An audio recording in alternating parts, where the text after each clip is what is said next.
All right, on episode 11 of Inside Beast Athletics, PK tells his story about how he lost 170 pounds.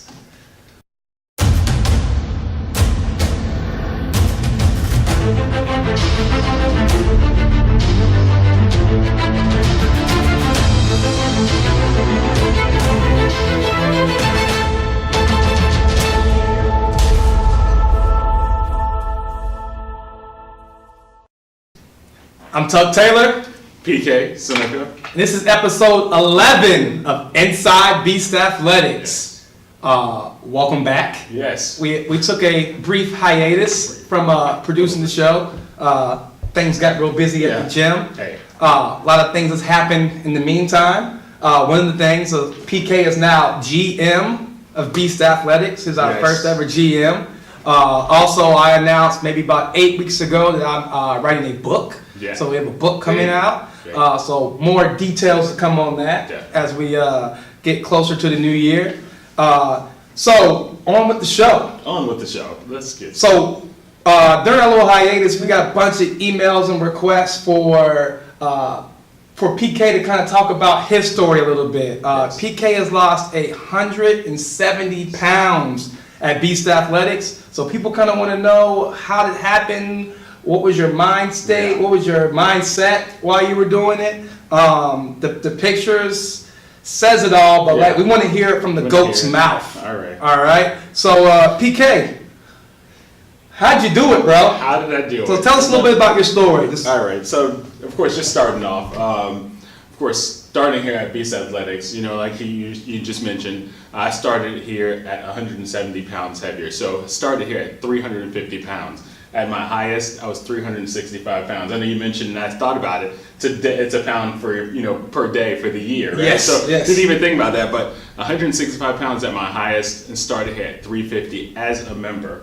So of course, coming in, doing my thing, just starting out. Of course, coming into whole madness of Beast Athletics, it's always on 10 here at Beast Athletics. We always do, everything is on 10. So coming in, seeing people running and doing this, I'm like, how am I going to get this done? I know I paired up with a Beast partner at that time, couldn't even hit the 400 runs, so had to scale everything down, but eventually really got into it and got to where I am now, of course, which obviously took a year, over a year. Now it's been almost 3 years, but losing 170 pounds within that year really took, of course, that dedication and consistency to be able to get that done. Good stuff, good stuff.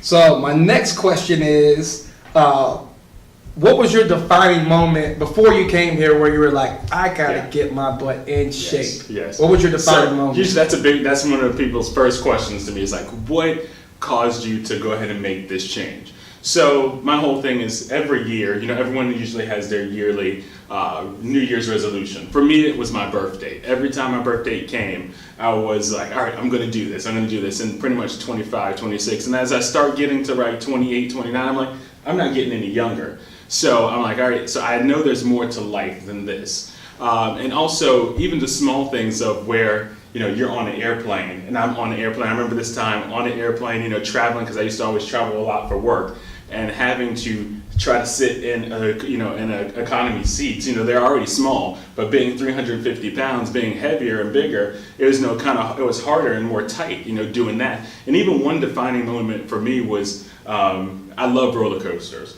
And being able to be getting on roller coasters and still was able to do it, but having to be like shoved in and really be tight in and not comfortable. Those are things I'm like, all right, I don't really want to get to the point of where the embarrassment level of where they usher you off the ride because you cannot no longer fit on the ride. So I knew it was like, all right, I don't want to get to that point.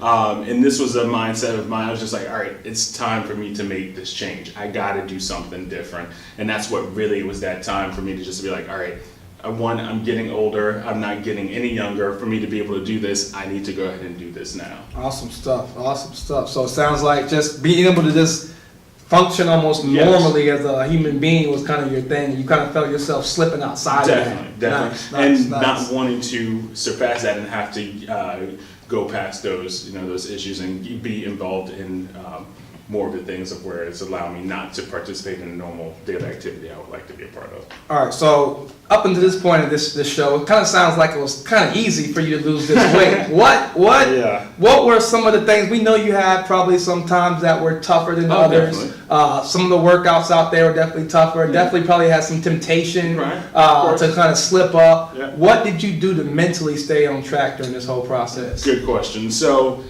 I'll jump to one's first story I had. Right when I started doing paleo, that was in February of 2014. That was 3 months after I'd already started at Beast Athletics. The first week, doing really well. You know, I had everything in line. You know, had been to an Alicia and a Beast. I was ready to go. I had everything ready to go. Like I said, first week of paleo going well. It was that Friday, last day of the week in the office. And actually, we decided to get pizza for the development team, for my developers.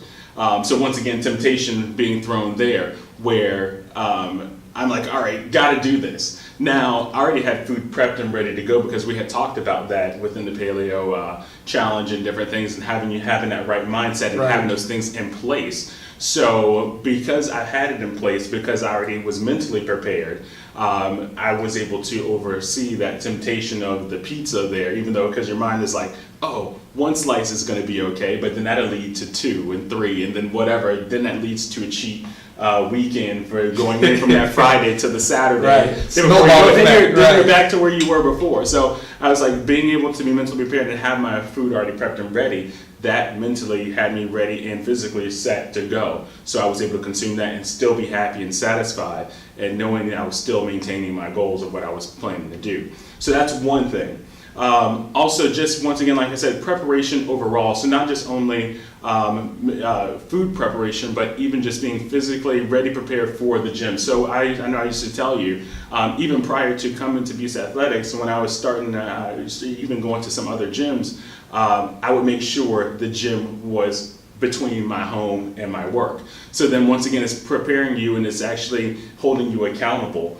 And once again, too, another thing is I would have my bag already packed and ready to go and have it in my front seat. So then if I would see that, I would see my bag and I'm like, all right, I have my gym bag, plus I'm passing the gym I would go to. I'm like, man, those are double things that are keeping me accountable and mentally saying, okay, you need to go and get this done. So as being a part of Beast Athletics, and as I started, I made sure having the bag packed and ready to go was making sure I was here to be able to start with the stretching and everything, so I could be mentally and physically ready for the workouts as well. Yes, like you were saying too, is the workouts definitely were intense. Everything that we do, like I said, at Beast is always on 10. So making sure I was mentally ready, already had my physical, had the bag and everything ready to go, but being here and having that mindset of knowing, yes, I might, have to scale something to be able to get this done. And then the next week after, I can push it up to, to do better, to even exceed or actually add higher weight, or either change it up to be able to do not the scale down, but actually do the prescribed workout. So that's what I did, is mentally had myself prepared. All right, maybe week 1, I have to scale it down a little bit. Week 2, I know I can take it up a little bit more. Week 3, now I can maybe increase the workout and increase the weight. And then week 4, I should be knocking down and busting it out and getting things done. So that was another mental state I had to. Good stuff. It sounds like too, with that preparation, as you're almost preparing, that's almost a mental thing as well. Definitely. It's because I think when people don't prepare, they leave themselves that out. If you don't prepare your gym bag before you go work out, now you're like, oh, I gotta go home first to get my stuff. And once you go home, what happens? You get settled in, and then going to the gym doesn't end up happening. Right, and that's one thing, and just piggybacking off of that, that's the reason why I had my gym bag prepared, because there's many times after, you're in the office, you're working, whatever you're doing, you're tired, you're dead tired, so you're mentally fatigued, physically fatigued as well. And I know sitting behind a desk for me and being on conference calls and everything, even though it wasn't labor intensive work, I still was physically fatigued just from all the mental, stress of doing of the day. But having that bag prepared and knowing I had to go to the gym, it made me want to go ahead and go, so I can also release the stress. Also, second, like you said, it doesn't make you have to go home, because I know once I went home, that was it. It's a wrap. And then there were, and I have to say, there obviously, there are times, and there was times that I still did go home, but then that's when the guilt feelings start to set in. I knew at 6 p.m. class was starting. Then I'm looking at the time, and as the time is going by, I'm like 6:15. I could have been warmed up and ready to go. Now 6:30, all right, in the middle of the workout, almost done. 6:45, they're already wrapping up and stretching out and getting ready to leave, and I'm still sitting on the couch in that same spot for that entire hour when I could have actually had my workout done and ready to go and still maintaining my goals of what I'm trying to get to. Another thing too, we've had a lot of conversations about is as far as accountability goes, how we as a human being, it's hard to keep ourselves accountable. Yes. So training at a place like Beast Athletics or getting a personal trainer Definitely. it serves as a function as I don't want to let my team down. I don't want to let Tuck down. I don't want to let my Beast buddy down. Yes. She knows I'm supposed to be here. He knows I'm supposed to be here at this time to work out with them. Yes. I'm not here. I'm letting them down. So Very true. that also helps us, be more accountable for ourselves and get things done. Definitely. Good stuff. Good stuff.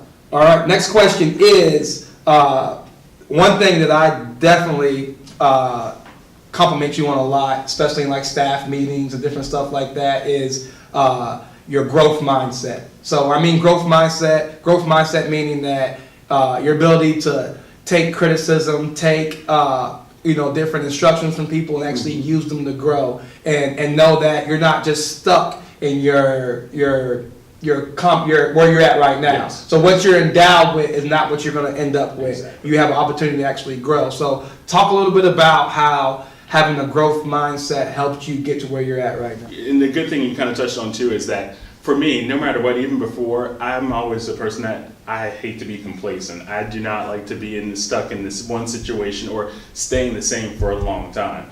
So every time I even jumped into, for example, I always kind of revert things back to corporate America, right?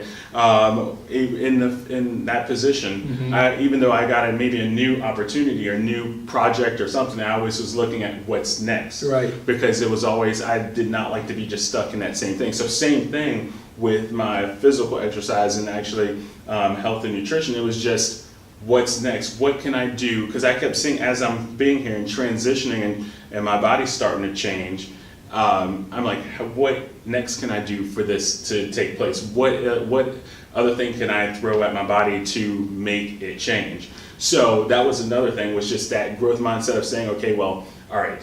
Initially, my goal was to lose, to get to 220, 200 was my goal. From 350 to get to 200 pounds. That's pretty. That's a pretty good amount of weight, Absolutely. right? So I was like, all right, to get to at least even to 220. So when I hit that within about 7 or 8 months of the time, I was like, okay, wow. What if and I know I came to you, I'm like, so what if I exceed 200? End up getting there. That was another goal set. And once again, my mindset and goal was also getting to a 32 pant size from a 56 size pant size. What pant size are you now? Well, now 32. So that's what I'm saying. So even that from a 56 pant size to trying to get to even a 32 or a 34, a 36, 34 was my goal. And then having that, hitting that before my year was time up, exceeding that within the year, getting to a 32 pant size.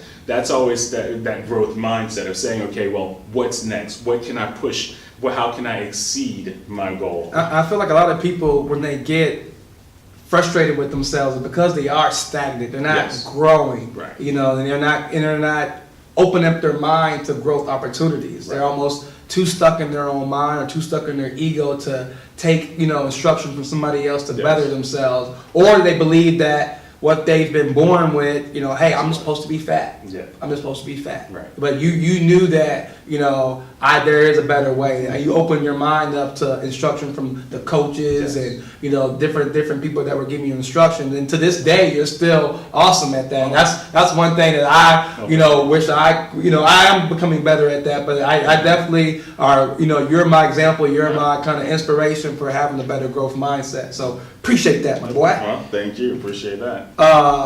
Next question is, now that you've gotten the body of your dreams, what's next for PK? Right. So yeah, definitely.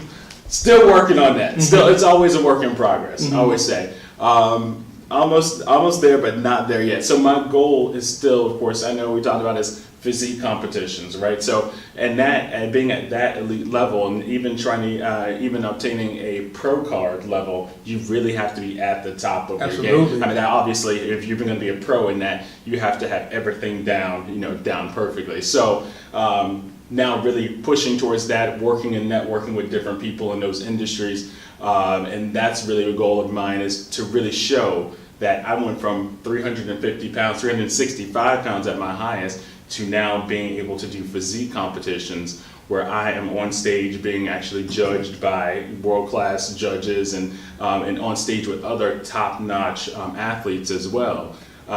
That it can be done for anyone. That if I'm doing this from that you can also do. You can obtain your goals and your dreams as well. So that's my whole thing, and also just whatever else comes out of it. Maybe possibly fitness modeling might be an option as well. But my main thing is really doing the physique competition. Good stuff. Do we have a date? Do we have a show date? Yeah, well, right now I'm going to say 2017. Okay, so okay. Looking for 2017. Okay. Working towards. Hey, y'all stay 2017. tuned. So, This man's gonna be on stage 2017 in some board shorts and chest naked, flexing on them, baby, flexing on them. That's right. All right, PK. Last question of the show is. There's somebody watching right now that's like, man, that's awesome. This guy lost 100 pounds, over 100 pounds in less than a year, and they might be struggling with their weight. What's your advice to them to help them get to where you're at? Definitely.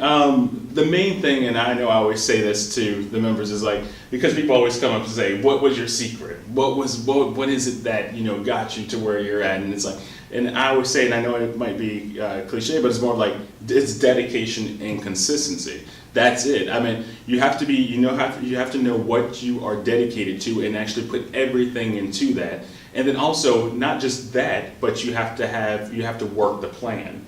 So you have to have a plan, and then you have to actually work the plan. So, and you have to be consistent with that plan as well. So if you're, working it 1 week and then you're falling off the next week and 2 weeks fall off and then you can jump back on it, those are the results you're going to yield. Right. So if you are consistent and dedicated to that plan every week and every month and year, before you know it, 6 months, a year go by, it becomes what we always say, it becomes a habit, it becomes hypnotic rhythm, right? So then it's nothing for you because it's what you do. It's just like tying a shoe, it's like brushing your teeth, is what you do. So then before you know it, you see those results because of you working the plan consistently.